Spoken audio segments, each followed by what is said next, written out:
Latest attack, the Louisiana Democratic Party recently released. Most Americans believe we should respect one another's religion, but not Bobby Jindal. He wrote articles that insulted thousands of Louisiana Protestants. He has referred to Protestant religions as scandalous, depraved, selfish, and heretical. In this article, Bobby Jindal doubts the morals and questions the beliefs of Baptists, Methodists, Episcopalians, Pentecostals, and other Protestant religions. You can read an excerpt of this and other articles by Mr. Jindal at www.jindalonreligion.com. Joining us now with a response is Louisiana Congressman and gubernatorial candidate Bobby Jindal is with us. I'm looking at this ad. Did they refer to, you had written more than a decade ago about your religious experiences and your conversions. You were raised in the Hindu faith, as I understand it. You converted to Catholicism, and you explained the reasons why. It really was that basic, wasn't it? Absolutely, Sean. And I thought I'd seen every dirty trick in Louisiana politics. To attack me for being a Christian is ridiculous. I actually became Christian in a non-denominational church, later became Catholic.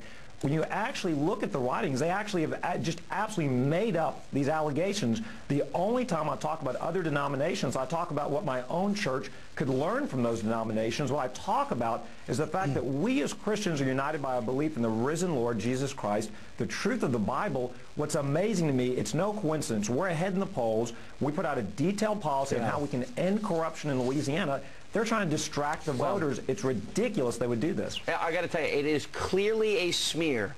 And I find this now happening more and more in this election cycle here. Now they're attacking your faith, purposely distorting, your own personal religious experience. They've done the same thing to Governor Mitt Romney repeatedly, but yet they have ignored the pastor of Senator Barack Obama, who has the black value system that he supports, frankly, as I define it, separatist views. And I find that double standard in the media and among Democrats, frankly, despicable and deplorable, but maybe, I guess it's to be expected during campaigns. How are you going to counter this? Well, and Sean, I'm encouraged. We've already heard from dozens of elected Democrats. We've heard from all kinds of religious leaders, Lutherans, Baptists, Pentecostals, Christians, and even non-Christians coming out and saying this is ridiculous. We've called on the state Democratic Party to pull down this ad. Our lawyers have sent letters to the stations running these ads. Let me be clear. I'm proud of my Christian faith. I've got nothing to hide. I've talked to hundreds of congregations about my personal decision to become a Christian, to accept Christ.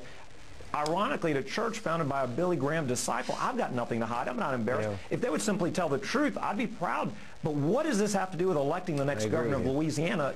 And how in the world can they get away with making up these lies? Sean, you're right. If we'd ever done that, there'd be editorials all over the country denouncing this. Let me ask you, I'd be negligent if I didn't ask you about former Senator John Edwards, who is a Democratic presidential candidate. He announced his candidacy in New Orleans, and now the Wall Street Journal reported this week that he had heavily invested millions and millions of dollars in a company now that we discovered has been involved in the foreclosure of these people in New Orleans who have been suffering, considering he talks about two Americas, it's all about poverty. What are your thoughts on this? On one hand, I'm glad he's focusing attention on New Orleans, Louisiana. We need the country's attention as we rebuild, but I think the reason he gets into so much trouble with the $400 haircuts, with investing in these firms that are engaging in predatory...